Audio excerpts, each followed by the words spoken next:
ಓಂ ನಮಃ ಶಿವಾಯ. ನಮ್ಮ ಚಾನೆಲ್ ವಿಡಿಯೋಗಳ ಹೆಚ್ಚಿನ ಮಾಹಿತಿಗಾಗಿ ಸಬ್ಸ್ಕ್ರೈಬ್ ಬಟನ್ಗೆ ಕ್ಲಿಕ್ ಮಾಡಿ ನಮ್ಮ ಚಾನೆಲ್ಗೆ ಸಬ್ಸ್ಕ್ರೈಬ್ ಮಾಡಿ. ಈ ವಿಡಿಯೋ ಇಷ್ಟವಾದಲ್ಲಿ ಲೈಕ್ ಮಾಡಿ, ಶೇರ್ ಮಾಡಿ ಹಾಗೂ ಕಮೆಂಟ್ ಮಾಡಿ. ವಾಣಿ ಡೇಟು 8/6/2026 ಪ್ರಥಮ ಮುರಳಿ. ಓಂ ಶಾಂತಿ. ಬಾಪ್ದಾದ. ಮಧುಬನ ಮಧುರ ಮಕ್ಕಳೇ, ಇಡೀ ವಿಶ್ವವೇ ಈಶ್ವರಿಯ ಪರಿವಾರವಾಗಿದೆ. ಆದ್ದರಿಂದ ನೀವು ಮಾತಾಪಿತಾ ನಾವು ನಿಮ್ಮ ಬಾಲಕರೆಂದು ಹಾಡುತ್ತಾರೆ. ನೀವೀಗ ಪ್ರತ್ಯಕ್ಷದಲ್ಲಿ ಈಶ್ವರಿಯ ಪರಿವಾರದವರಾಗಿದ್ದೀರಿ. ಪ್ರಶ್ನೆ: ತಂದೆಯಿಂದ 21 ಜನ್ಮಗಳ ಪೂರ್ಣ ಆಸ್ತಿಯನ್ನು ತೆಗೆದುಕೊಳ್ಳುವ ಸಹಜ ವಿಧಿ ಯಾವುದಾಗಿದೆ? ಉತ್ತರ: ಸಂಗಮದಲ್ಲಿ ಶಿವತಂದೆಯನ್ನು ತಮ್ಮ ವಾರಸುದಾರರನ್ನಾಗಿ ಮಾಡಿಕೊಳ್ಳಿ. ತನು ಮನ ಧನದಿಂದ ಬಲಿಹಾರಿಯಾಗಿ ಆಗ 21 ಜನ್ಮಗಳಿಗಾಗಿ ಪೂರ್ಣ ಆಸ್ತಿಯು ಪ್ರಾಪ್ತಿಯಾಗುವುದು. ತಂದೆಯು ಹೇಳುತ್ತಾರೆ, ಯಾವ ಮಕ್ಕಳು ಸಂಗಮದಲ್ಲಿ ತಮ್ಮ ಹಳೆಯದೆಲ್ಲವನ್ನು ಎನ್ಶ್ಯೂರ್ ಮಾಡುವರೋ ಅವರಿಗೆ ಪ್ರತಿಫಲವಾಗಿ ನಾನು 21 ಜನ್ಮಗಳವರೆಗೆ ಕೊಡುತ್ತೇನೆ. ಗೀತೆ. ನಯನಹೀನನಿಗೆ ದಾರಿ ತೋರಿಸು ಪ್ರಭು. ಓಂ ಶಾಂತಿ. ಮಕ್ಕಳು ಗೀತೆಯನ್ನು ಕೇಳಿದಿರಿ. ಈ ರೀತಿ ಭಕ್ತರು ಭಗವಂತನನ್ನು ಕರೆಯುತ್ತಾರೆ. ಆದರೆ ಭಗವಂತನನ್ನು ಪೂರ್ಣ ರೀತಿಯಲ್ಲಿ ಅರಿತುಕೊಳ್ಳದ ಕಾರಣ ಮನುಷ್ಯರು ಎಷ್ಟೊಂದು ದುಃಖಿಯಾಗಿದ್ದಾರೆ. ಭಕ್ತಿ ಮಾರ್ಗದಲ್ಲಿ ಎಷ್ಟೊಂದು ತಲೆ ಕೆಡಿಸಿಕೊಳ್ಳುತ್ತಿರುತ್ತಾರೆ. ಕೇವಲ ಈ ಜೀವನದ ಮಾತಿಲ್ಲ. ಯಾವಾಗಿನಿಂದ ಭಕ್ತಿಯು ಆರಂಭವಾಗಿದೆಯೋ ಆಗಿನಿಂದಲೇ ಅಲೆದಾಡುತ್ತಲೇ ಇದ್ದಾರೆ. ಭಾರತದಲ್ಲಿಯೇ ದೇವಿ ದೇವತೆಗಳ ರಾಜ್ಯವಿತ್ತು. ಯಾವುದಕ್ಕೆ ಸ್ವರ್ಗ ಸತ್ಯಖಂಡವೆಂದು ಹೇಳಲಾಗುತ್ತಿತ್ತು. ಈಗ ಭಾರತವು ಅಸತ್ಯಖಂಡವಾಗಿದೆ. ಭಾರತದ ಮಹಿಮೆಯು ಬಹಳ ಭಾರಿಯಾಗಿದೆ. ಏಕೆಂದರೆ ಭಾರತವು ಪರಮಪಿತ ಪರಮಾತ್ಮನ ಜನ್ಮಸ್ಥಳವಾಗಿದೆ. ಅವರ ಮೂಲ ಹೆಸರಾಗಿದೆ ಶಿವ. ಶಿವ ಜಯಂತಿಯನ್ನು ಆಚರಿಸುತ್ತಾರೆ. ರುದ್ರ ಅಥವಾ ಸೋಮನಾಥ ಜಯಂತಿ ಎಂದು ಹೇಳಲಾಗುವುದಿಲ್ಲ. ಶಿವ ಜಯಂತಿ ಅಥವಾ ಶಿವರಾತ್ರಿ ಎಂದು ಹೇಳಲಾಗುತ್ತದೆ. ಸ್ವರ್ಗದ ಸ್ಥಾಪನೆ ಮಾಡುವವರು ಒಬ್ಬರೇ ಸ್ವರ್ಗದ ರಚಯಿತನಾಗಿದ್ದಾರೆ. ಎಲ್ಲ ಭಕ್ತರ ಭಗವಂತನಂತೂ ಅವಶ್ಯವಾಗಿ ಒಬ್ಬರೇ ಆಗಿರಬೇಕು. ಎಲ್ಲರೂ ನಯನಹೀನರಾಗಿದ್ದಾರೆ, ಅರ್ಥಾತ್ ಜ್ಞಾನದ ಚಕ್ಷು ಅಥವಾ ಡಿವೈನ್ ಇನ್ಸೈಟ್ ಇಲ್ಲ. ಭಗವಾನ್ ವಾಚ್: ನಾನು ನಿಮಗೆ ರಾಜಯೋಗವನ್ನು ಕಲಿಸುತ್ತೇನೆ. ಶ್ರೀಮದ್ ಭಗವದ್ಗೀತೆಯು ಮುಖ್ಯವಾಗಿದೆ. ಶ್ರೀ ಅರ್ಥಾತ್ ಶ್ರೇಷ್ಠ ಮತ. ಈಗ ನಿಮ್ಮನ್ನು ಬುದ್ಧಿವಂತರನ್ನಾಗಿ ಮಾಡಲಾಗುತ್ತದೆ. ದಿವ್ಯ ಚಕ್ಷು ಅರ್ಥಾತ್ ಜ್ಞಾನದ 3ನೇ ನೇತ್ರವನ್ನು ತೋರಿಸುತ್ತಾರೆ. ವಾಸ್ತವದಲ್ಲಿ ಜ್ಞಾನದ 3ನೇ ನೇತ್ರವು ನೀವು ಬ್ರಾಹ್ಮಣರಿಗೆ ಸಿಗುತ್ತದೆ. ಯಾವುದರಿಂದ ನೀವು ತಂದೆಯನ್ನು ಹಾಗೂ ತಂದೆಯ ರಚನೆಯ ಆದಿಮಧ್ಯ ಅಂತ್ಯವನ್ನು ಅರಿತುಕೊಳ್ಳುತ್ತೀರಿ. ಈ ಸಮಯದಲ್ಲಿ ಎಲ್ಲರಲ್ಲಿಯೂ ದೇಹದ ಅಹಂಕಾರ ಅಥವಾ ಪಂಚವಿಕಾರಗಳಿವೆ. ಆದ್ದರಿಂದ ಘೋರ ಅಂಧಕಾರದಲ್ಲಿದ್ದಾರೆ. ನೀವು ಮಕ್ಕಳ ಬಳಿ ಪ್ರಕಾಶವಿದೆ. ನೀವಾತ್ಮರು ಇಡೀ ವಿಶ್ವದ ಚರಿತ್ರೆ ಭೂಗೋಳವನ್ನು ಅರಿತುಕೊಂಡಿದ್ದೀರಿ. ಮೊದಲು ನೀವೆಲ್ಲರೂ ಅಜ್ಞಾನದಲ್ಲಿದ್ದಿರಿ. ಜ್ಞಾನ ಅಂಜನವನ್ನು ಸದ್ಗುರು ಕೊಟ್ಟರು. ಅಜ್ಞಾನ ಅಂಧಕಾರವು ವಿನಾಶವಾಯಿತು. ಯಾರು ಪೂಜ್ಯರಾಗಿದ್ದರೋ ಅವರೇ ನಂತರ ಪೂಜಾರಿಗಳಾಗಿ ಬಿಟ್ಟಿದ್ದಾರೆ. ಪೂಜ್ಯರು ಪ್ರಕಾಶತೆಯಲ್ಲಿರುತ್ತಾರೆ. ಪೂಜಾರಿಗಳು ಅಂಧಕಾರದಲ್ಲಿ ಇದ್ದಾರೆ. ಪರಮಾತ್ಮನಿಗೆ ನೀವೇ ಪೂಜ್ಯ, ನೀವೇ ಪೂಜಾರಿ ಎಂದು ಹೇಳುವಂತಿಲ್ಲ. ಅವರು ಪರಮ ಪೂಜ್ಯನಾಗಿದ್ದಾರೆ. ಎಲ್ಲರನ್ನೂ ಪೂಜ್ಯರನ್ನಾಗಿ ಮಾಡುವವರಾಗಿದ್ದಾರೆ. ಅವರಿಗೆ ಪರಮ ಪೂಜ್ಯರೆಂದು ಹೇಳಲಾಗುತ್ತದೆ. ಪರಮಪಿತ ಪರಮಾತ್ಮ ಎಂದರೆ ಪರಮಾತ್ಮ. ಕೃಷ್ಣನಿಗೆ ಈ ರೀತಿ ಹೇಳುವರೆ. ಕೃಷ್ಣನನ್ನು ಎಲ್ಲರೂ ಪರಮಪಿತನೆಂದು ಹೇಳುವುದಿಲ್ಲ. ನಿರಾಕಾರ ತಂದೆಗೆ ಎಲ್ಲರೂ ಪರಮಪಿತನೆಂದು ಹೇಳುತ್ತಾರೆ. ಅವರು ಆತ್ಮನೇ ಆಗಿದ್ದಾರೆ. ಆದರೆ ಪರಮ ಅರ್ಥ ಶ್ರೇಷ್ಠರಾಗಿದ್ದಾರೆ. ಆದ್ದರಿಂದ ಅವರಿಗೆ ಪರಮಾತ್ಮನೆಂದು ಹೇಳಲಾಗುತ್ತದೆ. ಅವರು ಪರಮ ಆತ್ಮ, ಸದಾ ಪರಂಧಾಮದಲ್ಲಿ ಇರುವವರಾಗಿದ್ದಾರೆ. ಆಂಗ್ಲ ಭಾಷೆಯಲ್ಲಿ ಅವರಿಗೆ ಸುಪ್ರೀಂ ಸೋಲ್ ಎಂದು ಹೇಳಲಾಗುತ್ತದೆ. ತಂದೆಯು ಹೇಳುತ್ತಾರೆ, ಆತ್ಮಗಳು ಪರಮಾತ್ಮನಿಂದ ಬಹಳ ಕಾಲ ಅಗಲಿ ಹೋಗಿದ್ದರು ಎಂದು ಹಾಡುತ್ತೀರಿ. ಪರಮಾತ್ಮನು ಪರಮಾತ್ಮನಿಂದ ಬಹುಕಾಲ ಅಗಲಿದ್ದರು ಎಂದು ಹೇಳುವುದಿಲ್ಲ. ಆತ್ಮವೇ ಪರಮಾತ್ಮ, ಪರಮಾತ್ಮನೇ ಆತ್ಮನೆಂದು ಹೇಳುವುದು ಮೊಟ್ಟ ಮೊದಲನೇ ಅಜ್ಞಾನವಾಗಿದೆ. ಆತ್ಮವಂತೂ ಜನನ ಮರಣದಲ್ಲಿ ಬರುತ್ತದೆ. ಪರಮಾತ್ಮನು ಪುನರ್ಜನ್ಮದಲ್ಲಿ ಬರುತ್ತಾರೆಯೇ? ತಂದೆಯು ತಿಳಿಸುತ್ತಾರೆ, ನೀವು ಭಾರತವಾಸಿಗಳು ಸ್ವರ್ಗವಾಸಿ ಪೂಜ್ಯರಾಗಿದ್ದೀರಿ. ಎಲ್ಲ ದೇವಿ ದೇವತೆಗಳು ಮಾನವ ಸೃಷ್ಟಿಗೆ ಪೂಜ್ಯರಾಗಿದ್ದರು. ಇದೆಲ್ಲವೂ ಈಶ್ವರ್ಯ ಪರಿವಾರವಾಗಿದೆ. ಈಶ್ವರನು ರಚಯಿತನಾಗಿದ್ದಾರೆ. ನೀವು ಮಾತಾಪಿತಾ, ನಾವು ನಿಮ್ಮ ಬಾಲಕರೆಂದು ಹಾಡುತ್ತಾರೆ. ಅಂದಮೇಲೆ ಇದು ಪರಿವಾರವಾಯಿತಲ್ಲವೇ? ಅಂದಾಗ ತಿಳಿಸಿ, ನೀವು ಮಾತಾಪಿತಾ ಎಂದು ಯಾರಿಗೆ ಹೇಳುತ್ತೀರಿ? ಇದನ್ನು ಯಾರು ಹೇಳುತ್ತಾರೆ? ನೀವು ಮಾತಾಪಿತಾ. ನಿಮ್ಮ ಕೃಪೆಯಿಂದ ನಮಗೆ ಸ್ವರ್ಗದಲ್ಲಿ ಅಪಾರ ಸುಖ ಸಿಕ್ಕಿತು ಎಂದು ಆತ್ಮವೇ ಹೇಳುತ್ತದೆ. ನೀವು ಮಾತಾಪಿತರು ಬಂದು ಸ್ವರ್ಗದ ಸ್ಥಾಪನೆ ಮಾಡುತ್ತೀರಿ, ಆದ್ದರಿಂದ ನಾವು ನಿಮ್ಮ ಮಕ್ಕಳಾಗುತ್ತೇವೆ ಎಂದು ಹೇಳುತ್ತಾರೆ. ತಂದೆಯು ತಿಳಿಸುತ್ತಾರೆ, ನಾನು ಸಂಗಮದಲ್ಲಿಯೇ ಬಂದು ಹೊಸ ಪ್ರಪಂಚಕ್ಕಾಗಿ ರಾಜಯೋಗವನ್ನು ಕಲಿಸುತ್ತೇನೆ. ಮನುಷ್ಯರ ಬುದ್ಧಿಯು ಸಂಪೂರ್ಣ ಭ್ರಷ್ಟವಾಗಿ ಬಿಟ್ಟಿದೆ. ಸ್ವರ್ಗವನ್ನೇ ನರಕವೆಂದು ತಿಳಿದುಕೊಳ್ಳುತ್ತಾರೆ. ಅಲ್ಲಿಯೂ ಸಹ ಕಂಸ, ಜರಾಸಂಧ, ಹಿರಣ್ಯಕಶಪ ಮೊದಲಾದವರಿದ್ದರೆಂದು ಹೇಳುತ್ತಾರೆ. ತಂದೆಯು ಬಂದು ತಿಳಿಸುತ್ತಾರೆ, ಮಕ್ಕಳೇ, ನೀವು ಮರೆತು ಹೋಗಿದ್ದೀರಾ? ಭಾರತದಲ್ಲಿಯೇ ನೀವು ನನ್ನ ಶಿವ ಜಯಂತಿಯನ್ನು ಆಚರಿಸುತ್ತೀರಿ. ಶಿವರಾತ್ರಿ ಎಂದು ಗಾಯನವಿದೆ. ಅಂದಾಗ ಯಾವ ರಾತ್ರಿ? ಇದು ಬ್ರಹ್ಮ ಬೇಹದ್ದಿನ ರಾತ್ರಿಯಾಗಿದೆ. ತಂದೆಯು ಸಂಗಮದಲ್ಲಿ ಬಂದು ರಾತ್ರಿಯಿಂದ ದಿನ ಅರ್ಥಾತ್ ನರಕದಿಂದ ಸ್ವರ್ಗವನ್ನಾಗಿ ಮಾಡುತ್ತಾರೆ. ಶಿವರಾತ್ರಿಯ ಅರ್ಥವು ಯಾರಿಗೂ ತಿಳಿದಿಲ್ಲ. ಭಗವಂತನು ನಿರಾಕಾರನಾಗಿದ್ದಾರೆ.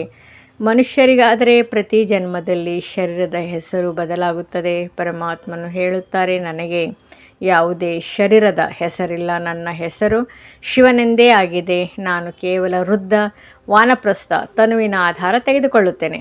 ಇವರು ಪೂಜ್ಯರಾಗಿದ್ದರು, ಈಗ ಪೂಜಾರಿಯಾಗಿದ್ದಾರೆ. ಶಿವ ತಂದೆಯು ಬಂದು ಸ್ವರ್ಗವನ್ನು ರಚಿಸುತ್ತಾರೆ. ನಾವು ಅವರ ಮಕ್ಕಳಾಗಿದ್ದೇವೆ. ಅಂದಮೇಲೆ ಅವಶ್ಯವಾಗಿ ನಾವು ಸ್ವರ್ಗದ ಮಾಲೀಕರಾಗಬೇಕಲ್ಲವೇ? ಶಿವ ತಂದೆಯು ಶ್ರೇಷ್ಠಾತಿ ಶ್ರೇಷ್ಠನಾಗಿದ್ದಾರೆ. ಬ್ರಹ್ಮ, ವಿಷ್ಣು, ಶಂಕರನದು ತಮ್ಮದೇ ಪಾತ್ರವಿದೆ. ಪ್ರತಿಯೊಂದು ಆತ್ಮನಲ್ಲಿ ತನ್ನ ಸುಖ ದುಃಖದ ಪಾತ್ರವು ನಿಗದಿಯಾಗಿದೆ. ನೀವು ತಿಳಿದುಕೊಂಡಿದ್ದೀರಿ. ಶಿವತಂದೆಗೆ ನೀವು ವಾರಸುದಾರರಾಗಿದ್ದೀರಿ. ಶಿವತಂದೆಯು ಸ್ವರ್ಗವಾಸಿಗಳನ್ನಾಗಿ ಮಾಡಿದ್ದರು. ಆದ್ದರಿಂದಲೇ ಅವರನ್ನು ಎಲ್ಲರೂ ನೆನಪು ಮಾಡುತ್ತಾರೆ. ಓ ಭಗವಂತನೇ, ದಯೆ ತೋರಿಸಿ ಎಂದು ಸಾಧುಗಳು ಸಹ ಸಾಧನೆ ಮಾಡುತ್ತಾರೆ. ಏಕೆಂದರೆ ಇಲ್ಲಿ ದುಃಖವಿರುವುದರಿಂದ ನಿರ್ವಾಣಧಾಮಕ್ಕೆ ಹೋಗಲು ಬಯಸುತ್ತಾರೆ. ಆತ್ಮವು ಪರಮಾತ್ಮನಲ್ಲಿ ಲೀನವಾಗುತ್ತದೆ, ಅಥವಾ ನಾವು ಆತ್ಮರೇ ಪರಮಾತ್ಮನೆಂದು ತಿಳಿದುಕೊಳ್ಳುವುದು ತಪ್ಪಾಗಿದೆ. ಈಗ ನೀವು ಹೇಳುತ್ತೀರಿ, ನಾವು ಆತ್ಮರು ಪರಮಧಾಮ ನಿವಾಸಿಗಳಾಗಿದ್ದೇವೆ, ನಂತರ ದೇವತಾ ಕುಲದಲ್ಲಿ ಬರುತ್ತೇವೆ. ಶಿವತಂದೆಯು ಜನನ ಮರಣದಲ್ಲಿ ಬರುವುದಿಲ್ಲ. ಕೇವಲ ನಾರಾಯಣನ ರಾಜಧಾನಿ ಇತ್ತು. ಹೇಗೆ ಕ್ರಿಶ್ಚಿಯನ್ನರ ವಂಶಾವಳಿಯಲ್ಲಿ ಎಡ್ವರ್ಡ್ ದಿ ಫಸ್ಟ್, ಸೆಕೆಂಡ್ ಹೀಗೆ ನಡೆಯುತ್ತದೆ, ಹಾಗೆಯೇ ಅಲ್ಲಿಯೂ ಸಹ Lakshminarayana the first, second, third ಹೀಗೆ 8 ಪೀಳಿಗೆಗಳು ನಡೆಯುತ್ತವೆ. ಈಗ ನೀವು ಬ್ರಾಹ್ಮಣರ 3ನೇ ನೇತ್ರವು ತೆರೆದಿದೆ. ತಂದೆಯು ಕುಳಿತು ಆತ್ಮಗಳೊಂದಿಗೆ ಮಾತನಾಡುತ್ತಾರೆ. ನೀವು 84 ಜನ್ಮಗಳ ಚಕ್ರವನ್ನು ಸುತ್ತಿ ಇಷ್ಟಿಷ್ಟು ಜನ್ಮಗಳನ್ನು ತೆಗೆದುಕೊಳ್ಳುತ್ತಾ ಬಂದಿದ್ದೀರಿ. ವರ್ಣಗಳ ಒಂದು ಚಿತ್ರವನ್ನೂ ಮಾಡುತ್ತಾರೆ. ಅದರಲ್ಲಿ ದೇವತಾ, ಕ್ಷತ್ರಿಯ, ವೈಶ್ಯ, ಶೂದ್ರ, ಬ್ರಾಹ್ಮಣರನ್ನು ತೋರಿಸುತ್ತಾರೆ. ಈಗ ನೀವು ತಿಳಿದುಕೊಂಡಿದ್ದೀರಿ, ನಾವು ಬ್ರಾಹ್ಮಣರು ಶಿಖೆಗೆ ಸಮಾನರಾಗಿದ್ದೇವೆ. ಈ ಸಮಯದಲ್ಲಿ ನಾವು ಪ್ರತ್ಯಕ್ಷ ರೂಪದಲ್ಲಿ ಈಶ್ವರ್ಯ ಸಂತಾನರಾಗಿದ್ದೇವೆ. ಈ ಸಹಜ ರಾಜಯೋಗ ಮತ್ತು ಜ್ಞಾನದಿಂದ ನಮಗೆ ಅಪಾರ ಸುಖ ಸಿಗುತ್ತದೆ. ಕೆಲವರು ಸೂರ್ಯವಂಶಿ ರಾಜಧಾನಿಯ ಆಸ್ತಿ, ಇನ್ನು ಕೆಲವರು ಚಂದ್ರವಂಶಿ ರಾಜಧಾನಿಯ ಆಸ್ತಿಯನ್ನು ಪಡೆಯುತ್ತಾರೆ. ಇಡೀ ರಾಜಧಾನಿಯು ಸ್ಥಾಪನೆಯಾಗುತ್ತಿದೆ. ಪ್ರತಿಯೊಬ್ಬರು ತಮ್ಮ ಪುರುಷಾರ್ಥದಿಂದ ಆ ಪದವಿಯನ್ನು ಪಡೆಯುತ್ತಾರೆ. ಈಗ ಓದುತ್ತಾ ನಾವು ಶರೀರ ಬಿಟ್ಟರೆ ಏನು ಪದವಿ ಸಿಗುವುದೆಂದು ಯಾರಾದರೂ ಒಂದು ವೇಳೆ ಕೇಳಿದರೆ ತಂದೆಯು ತಿಳಿಸಬಲ್ಲರು. ಯೋಗದಿಂದಲೇ ಆಯುಸ್ಸು ವೃದ್ಧಿಯಾಗುತ್ತದೆ, ವಿಕರ್ಮಗಳು ವಿನಾಶವಾಗುತ್ತದೆ. ಪತಿತರಿಂದ ಪಾವನರಾಗಲು ಮತ್ಯಾವುದೇ ಉಪಾಯವಿಲ್ಲ. ಪತಿತ ಪಾವನ ಎಂದು ಹೇಳುತ್ತಿದ್ದಂತೆಯೇ ಭಗವಂತನ ನೆನಪು ಬರುತ್ತದೆ. ಆದರೆ ಭಗವಂತ ಯಾರೆಂದು ತಿಳಿದುಕೊಂಡಿಲ್ಲ. ತಂದೆಯು ಹೇಳುತ್ತಾರೆ, ನಾನು ಭಾರತದಲ್ಲಿಯೇ ಬರುತ್ತೇನೆ. ಇದು ನನ್ನ ಜನ್ಮಸ್ಥಾನವಾಗಿದೆ. ಸೋಮನಾಥ ಮಂದಿರವು ಎಷ್ಟು ಸುಂದರವಾಗಿದೆ. ಇದನ್ನು ತಂದೆಯು ಕುಳಿತು ಮಕ್ಕಳಿಗೆ ತಿಳಿಸುತ್ತಾರೆ. ಭಕ್ತಿ ಮಾರ್ಗದಲ್ಲಿ ನೆನಪಾರ್ಥವಾಗಲು ಆರಂಭವಾಗುತ್ತದೆ. ಪೂಜಾರಿಗಳಾದಾಗ ಮೊಟ್ಟ ಮೊದಲಿಗೆ ಸೋಮನಾಥ ಮಂದಿರವನ್ನು ಕಟ್ಟಿಸುತ್ತಾರೆ. ಭಾರತವು ಸತ್ಯ ತ್ರೇತಾಯುಗದಲ್ಲಿ ಬಹಳ ಸಾಹುಕಾರನಾಗಿತ್ತು. ಮಂದಿರಗಳಲ್ಲಿಯೂ ಅಪಾರ ಧನವಿತ್ತು. ಭಾರತವು ವಜ್ರ ಸಮಾನವಾಗಿತ್ತು. ಈಗಂತೂ ಭಾರತವು ಕಂಗಾಲ ಕವಡೆಯ ಸಮಾನವಾಗಿದೆ. ಮತ್ತು ತಂದೆಯು ಬಂದು ಭಾರತವನ್ನು ವಜ್ರ ಸಮಾನವನ್ನಾಗಿ ಮಾಡುತ್ತಾರೆ. ರಚಯಿತ ಯಾರೆಂದು ಯಾರೊಂದಿಗಾದರೂ ಕೇಳಿರಿ, ಅವರು ಪರಮಾತ್ಮನೆಂದು ಹೇಳುತ್ತಾರೆ. ಅವರು ಎಲ್ಲಿದ್ದಾರೆ ಎಂದರೆ ಸರ್ವವ್ಯಾಪಿ ಆಗಿದ್ದಾರೆಂದು ಹೇಳಿಬಿಡುತ್ತಾರೆ. ತಂದೆಯು ತಿಳಿಸುತ್ತಾರೆ, ಈ ಇಡೀ ವೃಕ್ಷವೇ ಜಡಿಭೂತ ಸ್ಥಿತಿಯನ್ನು ತಲುಪಿದೆ. ತಮ್ಮನ್ನು ನೋಡಿಕೊಳ್ಳಿ. ನಾನು ಮಮ್ಮ ಬಾಬರವರ ಸಿಂಹಾಸನಕ್ಕೆ ಅಧಿಕಾರಿಯಾಗಲು ಯೋಗ್ಯನಾಗಿದ್ದೇನೆಯೇ? ಇದರಲ್ಲಿ ಪವಿತ್ರತೆಯು ಮುಖ್ಯವಾಗಿದೆ. ಈಗಂತೂ ಆರೋಗ್ಯವೂ ಇಲ್ಲ, ಐಶ್ವರ್ಯವೂ ಇಲ್ಲ, ಸಂತೋಷವೂ ಇಲ್ಲ. ಇದು ಮೃಗತೃಷ್ಣ ಸಮಾನ ರಾಜ್ಯವಾಗಿದೆ. ಇದರ ಮೇಲೆ ದುರ್ಯೋಧನನ ಕಥೆಯನ್ನು ಶಾಸ್ತ್ರಗಳಲ್ಲಿ ಬರೆದಿದ್ದಾರೆ. ವಿಕಾರಿಗೆ ದುರ್ಯೋಧನನೆಂದು ಹೇಳಲಾಗುತ್ತದೆ. ನಮ್ಮನ್ನು ರಕ್ಷಣೆ ಮಾಡಿ ಎಂದು ದ್ರೌಪದಿಯರು ಹೇಳುತ್ತಾರೆ. ಎಲ್ಲರೂ ದ್ರೌಪದಿಯರಲ್ಲವೇ? ಈ ಕನ್ಯರು ಸ್ವರ್ಗದ ದ್ವಾರವಾಗಿದ್ದಾರೆ. ತಂದೆಯು ಎಷ್ಟು ಚೆನ್ನಾಗಿ ತಿಳಿಸುತ್ತಾರೆ. ಯಾರ ಬುದ್ಧಿಯೋಗವು ಪೂರ್ಣ ಜೋಡಿಸಲ್ಪಟ್ಟಿರುವುದೋ ಅವರಿಗೆ ಧಾರಣೆಯೂ ಆಗುವುದು. ಜ್ಞಾನವನ್ನು ಬ್ರಹ್ಮಚರ್ಯದಲ್ಲಿಯೇ ಓದಲಾಗುತ್ತದೆ. ತಂದೆಯು ಹೇಳುತ್ತಾರೆ, ಗೃಹಸ್ಥ ವ್ಯವಹಾರದಲ್ಲಿರುತ್ತಾ ಕಮಲ ಪುಷ್ಪ ಸಮಾನರಾಗಬೇಕಾಗಿದೆ. ಎರಡೂ ಕಡೆ ನಿಭಾಯಿಸಬೇಕಾಗಿದೆ. ಸಾಯುವುದಂತೂ ಖಂಡಿತ. ಸಾಯುವ ಸಮಯದಲ್ಲಿ ಮನುಷ್ಯರಿಗೆ ಮಂತ್ರವನ್ನು ಕೊಡುತ್ತಾರೆ. ತಂದೆಯು ಹೇಳುತ್ತಾರೆ, ನೀವೆಲ್ಲರೂ ಶರೀರ ಬಿಡುವವರಾಗಿದ್ದೀರಿ. ನಾನು ಕಾಲರ ಕಾಲ ಮಹಾಕಾಲನು ಮರಳಿ ಕರೆದುಕೊಂಡು ಹೋಗುವನಾಗಿದ್ದೇನೆ. ಅಂದಮೇಲೆ ಖುಷಿಯಾಗಬೇಕಲ್ಲವೇ? ಯಾರು ಚೆನ್ನಾಗಿ ಓದುವರೋ ಅವರು ಸ್ವರ್ಗದ ಮಾಲೀಕರಾಗುತ್ತಾರೆ. ಓದಲಿಲ್ಲವೆಂದರೆ ಪ್ರಜಾ ಪದವಿಯನ್ನು ಪಡೆಯುತ್ತಾರೆ. ನೀವಿಲ್ಲಿ ರಾಜ್ಯ ಪದವಿಯನ್ನು ಪಡೆಯಲು ಬಂದಿದ್ದೀರಿ. ಇದು ವಿದ್ಯೆಯಾಗಿದೆ. ಇದರಲ್ಲಿ ಅಂಧಶ್ರದ್ಧೆಯ ಮಾತಿಲ್ಲ. ರಾಜ್ಯ ಭಾಗ್ಯಕ್ಕಾಗಿ ಈ ವಿದ್ಯೆ ಇದೆ. ಹೇಗೆ ವಿದ್ಯೆ ಗುರಿ ಧ್ಯೇಯವಿರುತ್ತದೆ. ವಕೀಲರಾಗುತ್ತಾರೆಂದರೆ ಅವಶ್ಯವಾಗಿ ಓದಿಸುವ ಶಿಕ್ಷಕರೊಂದಿಗೆ ಯೋಗವನ್ನು ಇಡಬೇಕಾಗುತ್ತದೆ. ಇಲ್ಲಿ ನಿಮಗೆ ಭಗವಂತನೇ ಓದಿಸುತ್ತಾರೆ. ಅಂದಮೇಲೆ ಅವರೊಂದಿಗೆ ಬುದ್ಧಿಯೋಗವನ್ನು ಇಡಬೇಕಾಗಿದೆ. ತಂದೆಯು ಹೇಳುತ್ತಾರೆ, ಮಕ್ಕಳೇ, ನಾನು ಪರಮಧಾಮ ಬಹಳ ದೂರದಿಂದ ಬರುತ್ತೇನೆ. ಪರಮಧಾಮವು ಎಷ್ಟು ಉನ್ನತವಾಗಿದೆ. ಸೂಕ್ಷ್ಮ ವತನಕ್ಕಿಂತಲೂ ಮೇಲೆ ಅಲ್ಲಿಂದ ಬರುವುದರಿಂದ ನನಗೆ 1 ಸೆಕೆಂಡ್ ಸಾಕು. ನನಗಿಂತಲೂ ತೀಕ್ಷ್ಣ ಮತ್ತಾರೂ ಇರಲು ಸಾಧ್ಯವಿಲ್ಲ. ಸೆಕೆಂಡಿನಲ್ಲಿ ಜೀವನ್ಮುಕ್ತಿಯನ್ನು ಕೊಡುತ್ತೇನೆ. ಜನಕನ ಉದಾಹರಣೆ ಇದೆಯಲ್ಲವೇ?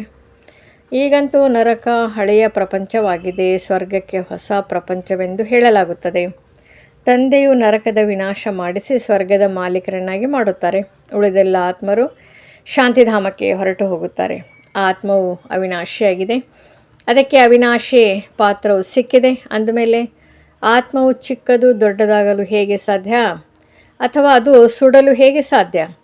ನಕ್ಷತ್ರ ಮಾದರಿಯಾಗಿದೆ. ಗಾತ್ರದಲ್ಲಿ ಚಿಕ್ಕದು, ದೊಡ್ಡದಾಗಲು ಸಾಧ್ಯವಿಲ್ಲ. ನೀವೀಗ ಈಶ್ವರೀಯ ವಿದ್ಯಾರ್ಥಿಗಳಾಗಿದ್ದೀರಿ.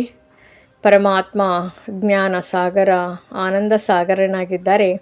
ಅವರು ನಿಮಗೆ ಓದಿಸುತ್ತಿದ್ದಾರೆ. ಈ ವಿದ್ಯೆಯಿಂದ ನಾವೇ ದೇವಿ ದೇವತೆಗಳಾಗುತ್ತೇವೆಂದು ನೀವು ತಿಳಿದುಕೊಂಡಿದ್ದೀರಿ. ನೀವು ಭಾರತದ ಸೇವೆ ಮಾಡುತ್ತಿದ್ದೀರಿ. ಮೊಟ್ಟ ಮೊದಲಿಗೆ ಈ ತಂದೆಗೆ ಮಕ್ಕಳಾಗಬೇಕಾಗಿದೆ. ಅನ್ಯ ಸ್ಥಳಗಳಲ್ಲಂತೂ ಗುರುವಿನ ಬಳಿ ಹೋಗುತ್ತಾರೆ, ಅವರಿಗೆ ಶಿಷ್ಯರಾಗುತ್ತಾರೆ ಅಥವಾ ಅವರನ್ನು ತಮ್ಮ ಗುರುವನ್ನಾಗಿ ಮಾಡಿಕೊಳ್ಳುತ್ತಾರೆ.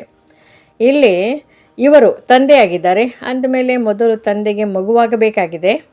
ತಂದೆಯು ಮಕ್ಕಳಿಗೆ ತಮ್ಮ ಆಸ್ತಿಯನ್ನು ಕೊಡುತ್ತಾರೆ. ತಂದೆಯು ಹೇಳುತ್ತಾರೆ, ಮಕ್ಕಳೇ, ನೀವು ನಿಮ್ಮ ಬಳಿ ಇರುವುದೆಲ್ಲವನ್ನು ಬದಲಾವಣೆ ಮಾಡಿಕೊಳ್ಳಿ. ನಿಮ್ಮ ಹಳೆಯದೆಲ್ಲವೂ ನನ್ನದು, ನನ್ನದೆಲ್ಲವೂ ನಿಮ್ಮದು. ದೇಹ ಸಹಿತವಾಗಿ ಏನೆಲ್ಲವೂ ಇದೆಯೋ ಅದನ್ನು ನನಗೆ ಕೊಟ್ಟು ಬಿಡಿ. ನಾನು ನಿಮ್ಮ ಆತ್ಮ ಮತ್ತು ಶರೀರವೆರಡನ್ನೂ ಪವಿತ್ರವನ್ನಾಗಿ ಮಾಡುತ್ತೇನೆ ಮತ್ತು ರಾಜ್ಯ ಪದವಿಯನ್ನು ಕೊಡುತ್ತೇನೆ. ನಿಮ್ಮ ಬಳಿ ಏನೆಲ್ಲವೂ ಇದೆಯೋ ಅದನ್ನು ಬಲಿದಾನವಾಗಿ ಕೊಟ್ಟು ಬಿಡಿ. ಆಗ ಜೀವನ್ಮುಕ್ತಿ ಸಿಗುವುದು. ಬಾಬಾ ಇದೆಲ್ಲವೂ ತಮ್ಮದಾಗಿದೆ ಎಂದು ನನ್ನನ್ನು ನಿಮ್ಮ ವಾರಸುದಾರರನ್ನಾಗಿ ಮಾಡಿಕೊಳ್ಳಿ. ನಾನು ನಿಮಗೆ 21 ಜನ್ಮಗಳವರೆಗೆ ವಾರಸುದಾರನಾಗುತ್ತೇನೆ. ಕೇವಲ ನನ್ನ ಮತದಂತೆ ನಡೆಯಿರಿ. ಭಲೆ ಉದ್ಯೋಗ ವ್ಯವಹಾರಗಳನ್ನು ಮಾಡಿ, ವಿದೇಶಕ್ಕೂ ಹೋಗಿ, ಏನಾದರೂ ಮಾಡಿ, ಕೇವಲ ನನ್ನ ಮತದಂತೆ ನಡೆಯಿರಿ.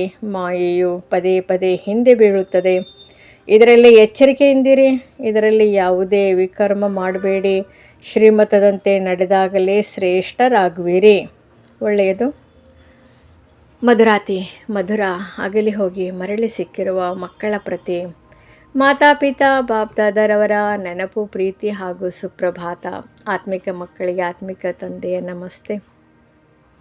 ಧಾರಣೆಗಾಗಿ ಮುಖ್ಯ ಸಾರ: ಆತ್ಮ ಮತ್ತು ಶರೀರ ಎರಡನ್ನು ಪಾವನ ಮಾಡಿಕೊಳ್ಳಲು ದೇಹ ಸಹಿತವಾಗಿ ಏನೆಲ್ಲವೂ ಇದೆಯೋ ಎಲ್ಲವನ್ನು ತಂದೆಗೆ ಅರ್ಪಣೆ ಮಾಡಿ ಅವರ ಶ್ರೀಮತದಂತೆ ನಡೆಯಬೇಕಾಗಿದೆ. ಮಾತಾಪಿತರ ಸಿಂಹಾಸನಕ್ಕೆ ಅಧಿಕಾರಿಗಳಾಗಲು ಸ್ವಯಂವನ್ನು ಯೋಗ್ಯರನ್ನಾಗಿ ಮಾಡಿಕೊಳ್ಳಬೇಕಾಗಿದೆ. ಯೋಗ್ಯರಾಗುವುದಕ್ಕಾಗಿ ಮುಖ್ಯವಾಗಿ ಪವಿತ್ರತೆಯನ್ನು ಧಾರಣೆ ಮಾಡಿಕೊಳ್ಳಬೇಕಾಗಿದೆ. ವರದಾನ: ಸಂಗಮ ಯುಗದಲ್ಲಿ ಅತೀಂದ್ರಿಯ ಸುಖದ ಅನುಭವ ಮಾಡುವಂತಹ ಡಬಲ್ ಪ್ರಾಪ್ತಿಯ ಅಧಿಕಾರಿ ಭವ. ಯಾವ ಮಕ್ಕಳು ಸಂಗಮ ಯುಗದಲ್ಲಿ ಅತೀಂದ್ರಿಯ ಸುಖದ ಅನುಭವ ಮಾಡುತ್ತಾರೆಯೋ ಅವರಿಗೆ ಸದಾ ಶಾಂತಿ ಹಾಗೂ ಖುಷಿಯ ಡಬಲ್ ಪ್ರಾಪ್ತಿಯ ನಶೆ ಇರುತ್ತದೆ. ಏಕೆಂದರೆ ಇವೆರಡೂ ಪ್ರಾಪ್ತಿಗಳು ಅತೀಂದ್ರಿಯ ಸುಖದಲ್ಲಿ ಸಮಾವೇಶವಾಗಿದೆ. ಈಗ ತಾವು ಮಕ್ಕಳಿಗೇನು ತಂದೆ ಹಾಗೂ ಆಸ್ತಿಯ ಪ್ರಾಪ್ತಿಯಾಗಿದೆಯೋ ಇದು ಇಡೀ ಕಲ್ಪದಲ್ಲಿ ಪ್ರಾಪ್ತಿಯಾಗಲು ಸಾಧ್ಯವಿಲ್ಲ. ಈ ಸಮಯದ ಪ್ರಾಪ್ತಿಯು ಅತೀಂದ್ರಿಯ ಸುಖ ಹಾಗೂ ಜ್ಞಾನವೂ ಸಹ ಮತ್ತೆಂದಿಗೂ ಸಿಗಲು ಸಾಧ್ಯವಿಲ್ಲ. ಅಂದಮೇಲೆ ಡಬಲ್ ಪ್ರಾಪ್ತಿಯ ಅಧಿಕಾರಿಯಾಗಿರಿ. ಸ್ಲೋಗನ್: ಒಬ್ಬರನ್ನೊಬ್ಬರ ಸಂಸ್ಕಾರಗಳನ್ನು ತಿಳಿದುಕೊಂಡಿದ್ದರೂ ಅವರೊಂದಿಗೆ ಮಿಲನಸಾರವಾಗಿ ನಡೆಯುವುದೇ ಉನ್ನತಿಯ ಸಾಧನವಾಗಿದೆ.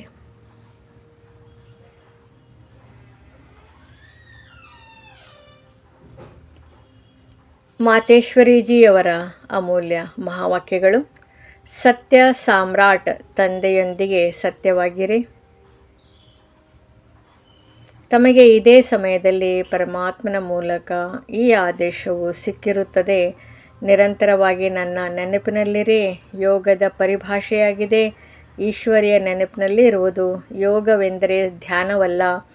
ನಮ್ಮ ಈ ಸಹಜ ಯೋಗವು ನಡೆಯುತ್ತಾ ಸುತ್ತಾಡುತ್ತಾ ಕೆಲಸ ಕಾರ್ಯಗಳನ್ನು ಮಾಡುತ್ತಿರುವಾಗಲೂ ಅವರ ನೆನಪಿನಲ್ಲಿರುವುದು. ಇದನ್ನೇ ಅಟೂಟ್ ಅಖಂಡ ಯೋಗವೆಂದು ಹೇಳಲಾಗುತ್ತದೆ.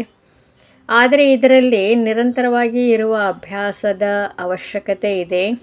ಒಂದು ವೇಳೆ ಅವರ ಆದೇಶದಲ್ಲಿ ಆದೇಶ ಪಾಲಕರು ಆಗಿರುವುದಿಲ್ಲ ಅಥವಾ ಯಾವುದಾದರೂ ಆಜ್ಞೆಯ ಉಲ್ಲಂಘನೆ ಮಾಡಿದರೆ ಅವಶ್ಯವಾಗಿ ಶಿಕ್ಷೆಯನ್ನು ಅನುಭವಿಸಬೇಕಾಗುವುದು. ಅವರ ಆದೇಶವಾಗಿದೆ: ನಾನು ಎಂತಹ ಕರ್ಮವನ್ನು ಮಾಡುವೆನೋ ನನ್ನನ್ನು ನೋಡಿ ನೀವು ಪ್ರತಿ ಹೆಜ್ಜೆಯನ್ನು ಹಾಕಿರಿ. ಇಲ್ಲದಿದ್ದರೆ ಮಾಯೆಯು ಪೆಟ್ಟನ್ನು ಅನುಭವಿಸುವಿರಿ. ಸತ್ಯ ಸಾಮ್ರಾಟನೊಂದಿಗೆ ಸತ್ಯವಾಗಿರಿ. ಮಾಯೆಯ ಯಾವುದೇ ವಿಘ್ನಗಳು ಸತಾಯಿಸುತ್ತದೆ ಎಂದರೆ ಅದನ್ನು ಇವರ ಮುಂದೆ ಇಡಬೇಕಾಗಿದೆ. ಅವರ ಸಹಯೋಗದಿಂದ ಆ ಮಾಯೆಯು ದೂರವಾಗಿ ಬಿಡುತ್ತದೆ ಮತ್ತು ಮಾರ್ಗವು ಸ್ಪಷ್ಟವಾಗಿ ಬಿಡುತ್ತದೆ. ಅನಂತರ ಎಲ್ಲಿ ಕೂರಿಸುತ್ತಾರೆ, ಹೇಗೆ ನಡೆಸುತ್ತಾರೆಯೋ, ಏನು ತಿನ್ನಿಸುವರೋ ಅದರ ಮಾರ್ಗಗಳು ಸ್ಪಷ್ಟವಾಗಿ ಬಿಡುತ್ತದೆ. ಈ ರೀತಿ ಜೊತೆ ಕೊಡುವ ಸಾಹಸವು ಬಹಳಷ್ಟಿರಬೇಕು. ಇಂತಹ ಮಹಾನ್ ಸೌಭಾಗ್ಯಶಾಲಿಗಳಂತೂ ಬಹಳ ಸ್ವಲ್ಪವೇ ಹೊರಬರುತ್ತಾರೆ. ಅವರೇ ವಿಜಯ ಮಾಲೆಯಲ್ಲಿ ಹೋಗುವರು. ಉಳಿದವರು ಭಾಗ್ಯಶಾಲಿಯಾಗಿದ್ದಾರೆ. ಅವರು ಸ್ವಲ್ಪ ತೆಗೆದುಕೊಂಡು ಹೋಗಿ ಪ್ರಜೆಗಳಾಗುವರು. ಅಂದಾಗ ಸ್ವಲ್ಪದರಲ್ಲಿಯೇ ಖುಷಿಯಾಗಬಾರದು. ತಮ್ಮ ಇಚ್ಛೆಯಂತೂ ಸಂಪೂರ್ಣವಾಗುವುದರಲ್ಲಿ ಇರಲಿ, ಇದರಲ್ಲಿಯೇ ಮುಂದುವರಿಯಬೇಕು ಎನ್ನುವ ಸಾಹಸವನ್ನಿಡಿ. ಇದರಲ್ಲಿ ಮಾಯೆಯು ವಿಘ್ನಗಳನ್ನು ಹಾಕುತ್ತದೆ, ಆದರೆ ಅದರ ಮೇಲೆ ವಿಜಯವನ್ನು ಸಾಧಿಸಬೇಕಾಗಿದೆ. ಇದರಲ್ಲೇನಾದರೂ ತಪ್ಪಾಯಿತೆಂದರೆ ನಿಶ್ಚಯದ ಕೊರತೆ, ತಮ್ಮ ಧಾರಣೆಗಳಲ್ಲಿ ಕೊರತೆ ಇದೆ ಎಂದರ್ಥ. ಇದಂತೂ ತಮ್ಮ ಪ್ರತಿಜ್ಞೆಯಾಗಿದೆ. ಇದರಲ್ಲಿ ಲೋಕ ಮರ್ಯಾದೆ, ಕುಲ ಮರ್ಯಾದೆಯನ್ನು ಮುರಿಯಬೇಕಾಗುತ್ತದೆ. ಯಾವಾಗ ಈ ರೀತಿ ಮಾಡುವಿರೋ ಆಗಲೇ ಸತ್ಯ ಪಾರಲೌಕಿಕ ದೈವಿ ಮರ್ಯಾದೆಗಳನ್ನು ಪಡೆದುಕೊಳ್ಳುವಿರಿ. ಈಗ ಈ ವಿಕಾರಿ ಪ್ರಪಂಚವಂತೂ ಹೊರಟು ಹೋಗುವುದಿದೆ. ಉದಾಹರಣೆ: ಮೀರಾ ಬಾಯಿಯು ಸಹ ಲೋಕ ಮರ್ಯಾದೆಯನ್ನು ಮುರಿದು ಬಿಟ್ಲು. ಅದರಿಂದಲೇ ಗಿರಿಧರನನ್ನು ಪಡೆದಳು. ಒಂದು ವೇಳೆ ಅದೇ ಲೋಕ ಮರ್ಯಾದೆಗಳನ್ನು ಇಟ್ಟುಕೊಳ್ಳುತ್ತೀರೆಂದರೆ ಈ ದೈವಿ ಪ್ರಪಂಚದವರಂತೆ ತಯಾರಾಗಲು ಸಾಧ್ಯವಿಲ್ಲ. ಈಗ ಈಶ್ವರೀಯ ಸಲಹೆಯನ್ನು ಕಲ್ಯಾಣಾರ್ಥವಾಗಿ ಕೊಡಲಾಗುತ್ತದೆ. ಆದರೆ ಈಗ ಏನು ಮಾಡಬೇಕು, ಯಾವುದು ಅವಶ್ಯಕತೆ ಇದೆ ಎನ್ನುವುದರ ಬಗ್ಗೆ ಬುದ್ಧಿಯಿಂದ ನಿರ್ಣಯ ತೆಗೆದುಕೊಳ್ಳಬೇಕಾಗಿದೆ. ಅವ್ಯಕ್ತ ಸೂಚನೆಗಳು: ಸದಾ ಹರ್ಷಿತರಾಗಿರಲು ತಮ್ಮ ಸ್ವಭಾವವನ್ನು ಸರಳ ಮಾಡಿಕೊಳ್ಳಿರಿ, ಸಹನಶೀಲರಾಗಿರಿ. ಯಾರು ಸರಳಚಿತ್ತರಾಗಿರುತ್ತಾರೆ ಅವರೇ ಸದಾ ಹರ್ಷಿತರಾಗಿರುತ್ತಾರೆ. ಹರ್ಷಿತ ಚಿತ್ತರಂತೂ ಎಲ್ಲರನ್ನೂ ಆಕರ್ಷಿತರನ್ನಾಗಿ ಮಾಡುತ್ತಾರೆ. ಹರ್ಷಿತತೆಯ ಅರ್ಥವೇ ಆಗಿದೆ ಅತೀಂದ್ರಿಯ ಸುಖದಲ್ಲಿ ತೂಗುಡುವುದು. ಜ್ಞಾನದ ಸ್ಮರಣೆ ಮಾಡುತ್ತಾ ಅವ್ಯಕ್ತ ಸ್ಥಿತಿಯ ಅನುಭವ ಮಾಡುತ್ತಾ ಅತೀಂದ್ರಿಯ ಸುಖದಲ್ಲಿ ತೂಗುವುದು ಇದಕ್ಕೆ ಹರ್ಷಿತವೆಂದು ಹೇಳಲಾಗುತ್ತದೆ. ಇದಕ್ಕಾಗಿ ಸಾಕ್ಷಿತನದ ಆಸನದ ಮೇಲೆ ಸೆಟ್ ಆಗಿ ಮಾಯೆ ಮತ್ತು ಪ್ರಕೃತಿಯ ಬೊಂಬೆ ಪ್ರದರ್ಶನದ ರೂಪದಿಂದ ನೋಡಿರಿ. ಈ ಮುರಳಿ ವಿಡಿಯೋ ತಮಗೆ ಇಷ್ಟವಾದಲ್ಲಿ ಹೆಚ್ಚಿನ ವಿಡಿಯೋಗಳ ಮಾಹಿತಿಗಾಗಿ ನಮ್ಮ ಚಾನಲ್ಗೆ ಸಬ್ಸ್ಕ್ರೈಬ್ ಮಾಡಿ. ತಮಗೆ ವಿಡಿಯೋ ನೋಟಿಫಿಕೇಷನ್ ಸಿಗ್ತಾ ಇರುವುದು ಲೈಕ್ ಮಾಡಿ, ಶೇರ್ ಮಾಡಿ, ಕಮೆಂಟ್ ಮಾಡಿ.